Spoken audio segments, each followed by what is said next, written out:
Hello यो हाम्रो एउटा मगरको संस्कार तपाईहरुले पनि यदि थाहा छैन भने सिकिराख्नु पर्छ।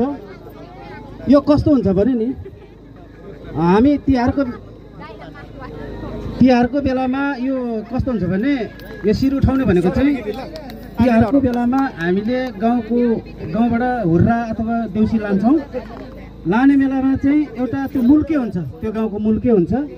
उसले सबै अभिभार त्यो गाउँको छोरी चेली नानीहरू बुढी आमाबाहरू सबै चाहिँ सकुशल हुर्रा देउसी खेलेर अथवा देउसी खेलेर फर्किन सकुन् भनेर उसले चाहिँ एउटा भाले चल्ला पूजा गरेर खोला नाला लागे मलाई नै लागोस् होइन, दैव भूत प्रेत मसान दैव लागे मलाई नै लागोस्, शत्रु लागे मलाई नै लागोस्, तर मेरा चेला बेटी मेरा बुढा बाका मेरा जति पनि नाच्ने गाउने बजाउने छन् यी सबैलाई चाहिँ सकुशल फर्काइदिनु भनेर एउटा मुल्के भन्छ जो चाहिँ देउसीको उठाएर जान्छ। उसलाई चाहिँ देउसी खेलेर फर्केपछि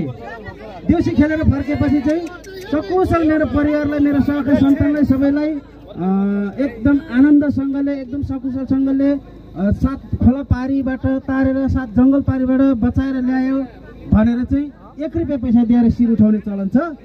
यो चाहिँ आज मगर संघले गरेको छ। तपाईहरुलाई धेरै धेरै धन्यवाद। धेरै धेरै धन्यवाद। आज